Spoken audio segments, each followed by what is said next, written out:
अपर्दन चक्र में के बाद एक आता है टॉपिक नॉनेशन और बहुचक्रीय स्थलाकृतियाँ। नॉनेशन में शुरू में बता रहा हूँ, तो नॉनेशन बहुत लोग कंफ्यूज होते हैं क्या होता है, तो चलिए बता देते हैं नॉनेशन क्या होता है। जलीय प्रक्रमों सरिता के अपर्दन की शक्ति में अपर्दन के आधार तल में ऋणात्मक परिवर्तन के फलस्वरूप त्वरित गति से वृद्धि को नॉनेशन या पुनर्युवन कहते हैं। अब ये क्या कह रहे हैं कि त्वरित गति से वृद्धि, मतलब होता क्या है कि धरातल में अंतर्जात बल द्वारा या निक्षेपण नदियों के निक्षेपण द्वारा, ठीक है, या सागर तल नीचा हो जाए, ठीक है, इससे जो स्थलाकृतियाँ प्राप्त होती, उत्थान जो हो जाता है, और फिर से वहाँ पर जो स्थलाकृतियाँ जो बनती हैं एक उत्थान के कारण, तो नया जन्म लेना, या यूँ कहें कि नदी का नया जन्म लेना, युवा अवस्था वृद्धावस्था में गई नदी, वहाँ उत्थान हो गया, उसी उत्थान की क्रिया को नॉनेशन कहा जाता है, ठीक है। इसी उत्थान की क्रिया को, मतलब जो त्वरित गति से उत्थान हो जाए, उसी को नॉनेशन कहा जाता है, ठीक है। नदियाँ अपनी घाटी को निम्नवर्ती अपर्दन द्वारा पुनः गहरा करने लगती हैं। देखिए नॉनेशन में बताया जा रहा है नॉनेशन के जो कारण होते हैं। नॉनेशन की स्थिति में अपर्दन चक्र की अवधि बढ़ जाती है, ठीक है। जैसे अपर्दन चक्र पहले स्थिति में था, उसे दूसरा अवस्था में चला जाता है, तीसरा अवस्था, वो चक्र चलता रहता है। उदाहरण के लिए यदि जलीय अपर्दन चक्र अपनी अंतिम अवस्था में अर्थात जीर्णावस्था में पहुंच चुका है, ठीक है, मतलब वो लास्ट अवस्था में है, पहला अपर्दन चक्र, तथा मंद जलधारा प्रवणता, मंद सरिता प्रवाह, उथली एवं चौड़ी जलोढ़ घाटियों का विकास हो गया है, ठीक है, ये जीर्णावस्था का लक्षण माना जाता है, तो उसमें नॉनेशन के कारण व्यवधान हो जाएगा तथा नदियाँ पुनः लंबवत अपर्दन द्वारा अपनी घाटी को गहरा करना प्रारंभ कर देती हैं। अर्थात यह जब जीर्णावस्था में उत्थान हो जाए किसी कारण, फिर से वो नॉनेशन की अवस्था कहलाती है, इसे नॉनेशन कहा जाता है या नॉमेशन कहा जाता है। और फिर से नदियाँ वहाँ से युवावस्था में होती है, फिर से अपर्दन करना, अपनी घाटियों को काटना शुरू कर देती है, ठीक है। और इस तरह अपर्दन चक्र पुनः तरुणावस्था में पहुँच जाता है, जिस कारण जलधारा तरुणावस्था तेज हो जाती है, जीर्णावस्था वाली चौड़ी घाटी के अंदर तंग संकरी एवं गहरी घाटी का निर्माण होता है। आदि नॉनेशन को 3 प्रकारों में व्यक्त किया जा सकता है, बता देता हूँ। तो मैंने बताया कि नॉनेशन क्या होता है, कि नदियों में वृद्धावस्था में दोबारा उत्थान ही नॉनेशन कहलाता है, ठीक है। उत्थान के कारण नदियाँ दूसरे अपनी युवावस्था में उसी को नॉनेशन कहा जाता है।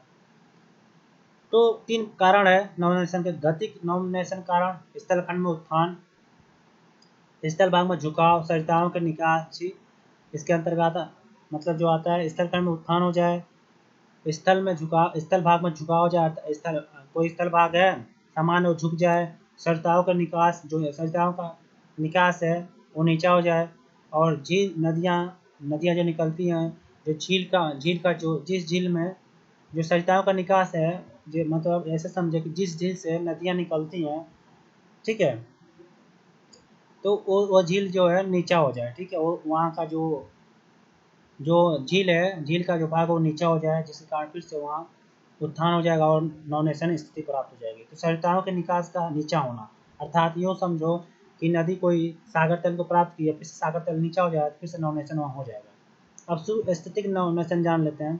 सागर तल में परिवर्तन पटल विरूपणी घटनाओं द्वारा, ठीक है, सागर नितल का अवतलन तलीय स्थल खंड में उत्थान के कारण होता है। तो पटल विरूपणी घटना हो जाए और सागर तल में परिवर्तन हो जाए, ठीक है, सागर तल में अचानक उत्थान हो जाए या सागर तल अचानक नीचा चला जाए, ठीक है, यह सुस्थितिक नॉनेशन के कारण है। दूसरा हिमानीकरण के कारण सागर तल में गिरावट के कारण, मतलब हिमानीकरण के कारण सागर तल में गिरावट होता है। अगर हिमानीकरण हो जाएगा तो सागर तल गिर जाएगा, ठीक है। तीसरा अब स्थैतिक जो होता है नॉनेशन के कारण, नदी के अवसाद क्षार में कमी, जो नदी के अवसाद भार में कमी होता है, ठीक है। दूसरा जल वर्षा या हिमद्रवित जल में वृद्धि के कारण सरिता के जल के आयतन में जल विसर्जन में वृद्धि, ठीक है, अर्थात जब जल वर्षा होती है, ठीक है, या हिमद्रवित जल में वृद्धि के कारण सरिता के जल के आयतन में जल विसर्जन में वृद्धि हो जाता है, ठीक है। तीसरा है सरिता अपहरण के कारण मुख्य सरिता के जल के आयतन में वृद्धि, ठीक है। तो ये स्थैतिक नॉनेशन है, ठीक है, जब तीव्र गति से नदियाँ चलने लगती हैं, अर्थात कहें यूँ हो कि जब मतलब ये जो तीसरा नॉनेशन है, इसमें तीव्रता ज़्यादा होती है, नदी का अवसाद का अवसादों में कमी हो जाती है। पहला के कारण जल वर्षा एवं द्रवित जल में वृद्धि हो जाती है, जिसके कारण फिर से वहाँ पर नॉनेशन हो जाता है। ठीक है। तीसरा, सरिता अपहरण के कारण मुख्य सरिता के जल के आयतन में वृद्धि हो जाता है। ठीक है। कोई नदी या दूसरे नदी का अपहरण कर लेती है तो उसमें उसके आयतन में जब वृद्धि होता है फिर से नॉनेशन की स्थिति उत्पन्न हो जाती है। ठीक है। अब बहुचक्रीय स्थलाकृतियाँ एक टॉपिक, इसको बता देता हूँ। नॉनेशन बता दिया छोटा सा, बहुचक्रीय स्थलाकृतियाँ क्या होता है इसको बता देता हूँ। जलीय अपर्दन में व्यवधान तथा नॉनेशन के कारण एक किसी प्रदेश में कई अपर्दन चक्रों के क्रियान्वयन के फलस्वरूप उस प्रदेश की स्थलाकृति में कई नवीन स्थलाकृतियों के निर्माण द्वारा जटिलता आ जाती है। इस तरह की स्थलाकृतियों को बहुचक्रीय कहते हैं, स्थलाकृतियाँ कहते हैं। इसमें प्रमुख स्थलाकृतियाँ विसंगति घाटी के अंदर विसंगति घाटी के अंदर घाटी या बहुमंजली घाटी या युगल वेदिकाएं या उचित संप्रदाय मैदान, ठीक है, कथित विसर्प या निक पॉइंट आदि आते हैं। अब बहुचक्रीय स्थलाकृतियाँ क्या होता है? मान लीजिए कोई नदी है, पहले अपना इसकी स्थलाकृति बना दी वृद्धावस्था में, अचानक वहाँ नवनेशन या उत्थान हो जाए वृद्धावस्था में, निक्षेपण दर जब उत्थान हो जाए तो वो स्थलाकृतियों पर कई बार अपर्दन हो जाता है। मान लीजिए एक बार अपर्दन वृद्धावस्था में हुआ, उत्थान कहीं भी हो सकता है, किसी भी हिस्से में हो सकता है। ठीक है। और नॉनेशन किसी भी हिस्से में हो सकता है, ये जरूरी नहीं कि वृद्धा ही अवस्था में हो जाए, लेकिन ऐसा माना जाता है कि नॉनेशन ज़्यादा से ज़्यादा जब सागर तल की नदियाँ प्राप्त करती हैं तो वहीं उत्थान होता है। ठीक है। अगर अंतर्जात बल द्वारा कहीं उत्थान अलग जगह पर हो जाए तो वहाँ नॉनेशन हो जाएगा, वहाँ नदियाँ बहने लगेंगी। नदियों के मार्ग में भी हो सकता है नॉनेशन। तो होता क्या, बहुचक्रीय स्थलाकृतियाँ नॉनेशन, मान लीजिए नदी ने किसी किसी वृद्धावस्था में अपनी स्थलाकृतियों का निर्माण किया, अब वहाँ पर उत्थान हो गया। अब उत्थान होने के कारण नदी फिर से उसी स्थलाकृति को दोबारा प्रदान कर रही है, तो उस स्थलाकृति को पहचानना मुश्किल हो जाता है। उसी को हम लोग बहुचक्रीय स्थलाकृतियाँ कहते हैं। ठीक है। जिसमें निक पॉइंट आता है। ठीक है। निक पॉइंट जो होता है सबको जानता है। निक पॉइंट वही होता है कि प्रथम अवस्था में जब सागर तल था वो निक पॉइंट का एक हिस्सा ही था, जब उसमें उत्थान हो गया तो वही सागर तल का जो हिस्सा था या सागर तल नीचे चला गया, तो फिर से उस निक पॉइंट से जब सागर तल की प्राप्ति नदी करना चाहेगी तो उसका जो हिस्सा है उसी को जो सागर तल का पहला हिस्सा था उसी को निक पॉइंट कहा जाता है। ठीक है। अर्थात नदी जहाँ से स्टार्ट हुई है उसी को निक पॉइंट कहा जाता है। मतलब नदी वृद्धावस्था में जहाँ से फिर से युवावस्था बनी है वो जो ऊंचाई है उसी को निक पॉइंट कहा जाता है। चलिए देख लेते हैं कुछ स्थलाकृतियाँ। स्थलाकृतियाँ विसंगत क्या होता है? बहुचक्रीय स्थलाकृतियाँ विसंगति आता है जब किसी स्थलखंड विशेष पर अपवर्तन चक्र में नॉनेशन द्वारा विघन पड़ता है तो कई प्रकार की विषम स्थलाकृतियों का आविर्भाव होता है। इस प्रकार की स्थलाकृतियों को स्थलाकृतियाँ विसंगत कहते हैं। तो मतलब बहुत ज़्यादा उस पर अपवर्तन कई बार हो जाता है, कई अवस्था में हो जाता है, तो इस प्रकार की स्थलाकृतियों को विसंगति स्थलाकृतियाँ कहा जाता है। ठीक है। उचित एवं संप्राय मैदान। ठीक है। यदि किसी स्थान विशेष पर वर्तमान समय के संप्राय मैदान के ऊपर प्राचीन संप्राय मैदान परिलक्षित होते हैं तो उनमें उस भाग को नवनेशन साफ स्पष्ट हो जाता है। प्राय ऐसा होता है कि एक स्थलखंड विशेष पर प्रथम चक्र के समाप्ति के समय निर्मित संप्रदाय मैदान का उत्थान हो जाता है तथा नदियों में नवनेशन आ जाता है, जिस कारण द्वितीय चक्र प्रारंभ हो जाता है तथा प्रथम पेनिप्लेन से नीचे द्वितीय पेनिप्लेन का निर्माण होता है। इस प्रकार उपयुक्त क्रिया की पुनरावृत्ति के कारण कई संप्रदाय मैदान का निर्माण हो जाता है जो किसी निश्चय ही एक दूसरे से अलग किए जा सकते हैं। यह वास्तव में उत्तरोत्तर अपवर्तन का उदाहरण है। अब मैं आपको समझा दूं कि ये संप्रदाय मैदान, उचित संप्रदाय मैदान क्या होता है। जब नवोदय, मान लीजिए कि जब लास्ट अवस्था में नदी वृद्धावस्था में कोई छोटे छोटे पेनिप्लेन बनाती, छोटे छोटे जो पत्थर होते हैं। ठीक है। अब वो जो पेनिप्लेन है वो प्राचीन है, मतलब वृद्धावस्था में। अब मान लीजिए फिर से भविष्य में वहाँ पर उत्थान हो जाता है तो उसे नवनेशन कहा जाता है उसी संप्रदाय मैदान, उसी पेनिप्लेन पर। अब फिर से नदी वहाँ युवावस्था में हो जाएगी, फिर से वहाँ पर नदी जब युवावस्था में फिर से उसे नदी क्या करेगी, अपर्दन करेगी, जिससे नया पेनिप्लेन जैसा स्थलाकृति निर्माण होगा जिससे अलग किया जा सकता है। इसी को उचित संप्रदाय का मैदान कहा जाता है। तीसरा, अधकर्तित विसर्प। अभी ये बता देता हूँ आपको, ये भी बहुचक्रीय स्थलाकृतियाँ हैं। भूआकृतिक विज्ञान में विसर्प की 5 नामावली का प्रयोग किया जाता है तथा ये एक दूसरे से इतने समीप हैं तथा इनमें इतनी समानता है कि उनको अलग करना कठिन कार्य है। इन नामावली का प्रयोग विद्वानों ने अलग अलग ढंग से अलग अलग रूप में किया है।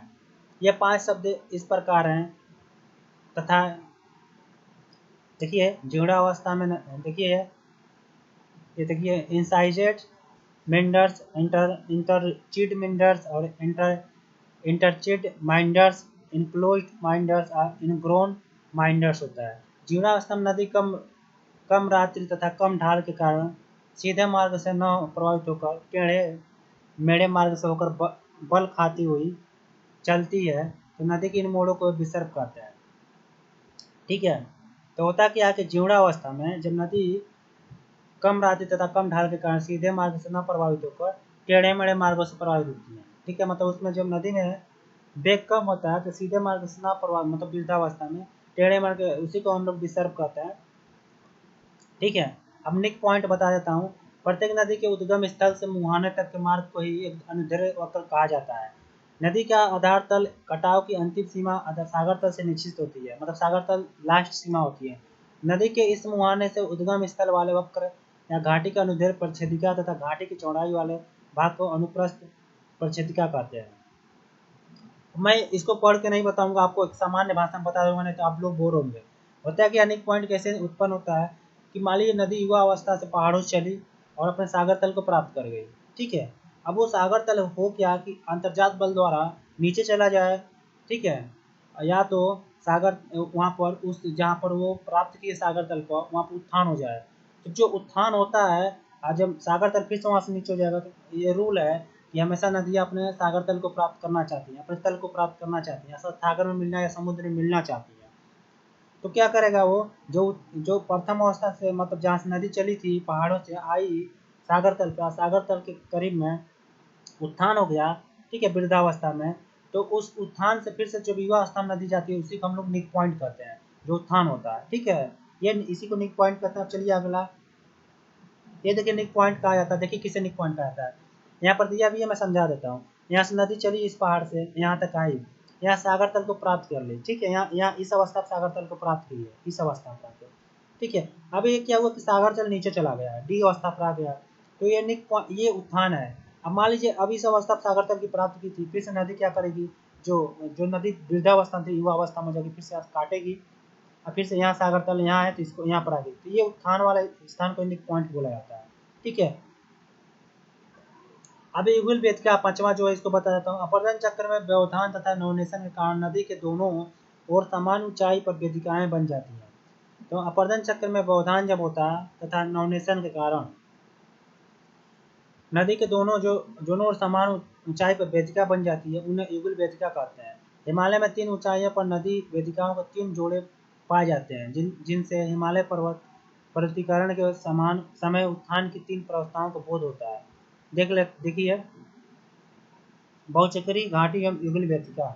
ठीक है, तो 1 2 3 ये वेदिका है। ठीक है, ये क्यों होता है, एक वेदिका दो वेदिका है, एक मतलब श्रेणी रूप में बन जाता है। ठीक है, ये नवनेशन के कारण होता है। ठीक है, ये नवनेशन के होता है, नवनेशन या अपर्दन चक्र में व्यवधान हो जाता है। ठीक है, जब अपर्दन चक्र में किसी कारण व्यवधान हो जाए तभी। अब नवनेशन क्या होता है, मान लीजिए यहाँ नदी बह रही है। ठीक है, नदी नदी यहाँ से बह रही है। ठीक है, अब अचानक क्या उत्थान हो जाए तो एक वेदिका बन जाएगा। फिर से मान लीजिए ये मतलब पास से ढाल को काट रही है, किनारों को काट रही है, तो नदी ऐसे बह रही है, ये मान लीजिए ऐसे नदी बह रही है, यही आकार में नदी बह रही है। अगर मान लीजिए ये प्रथम यहाँ से नदी स्टार्ट हुई है बहना इस अवस्था में। ठीक है, ये प्रथम वेदिका, अब ये हो कि ये इसका जो है नॉनेशन हो जाए, नीचा हो जाए या उत्थान हो जाए, फिर दूसरी अवस्था हो जाएगा, फिर से यहाँ नॉनेशन हो जाए या कोई अपर्दन में व्यवधान पड़ जाए, जिसके कारण ये इस अवस्था में आ जाती है, एक यूं का वेदिका के रूप में। ठीक है, ये 5 स्थलाकृतियाँ, बहुचक्री स्थलाकृतियाँ। ये टॉपिक यहीं खत्म होता है, अपर्दन चक्र से लेकर आपका नॉनेशन से लेकर बहुचक्री स्थलाकृतियाँ। पूरा कोशिश किया हूँ आप लोगों को समझाने को, आई होप आपको समझ में आएगा। समझ में आया तो वीडियो को जरूर लाइक कीजिएगा, चैनल को जरूर सब्सक्राइब कीजिएगा। आपका अपना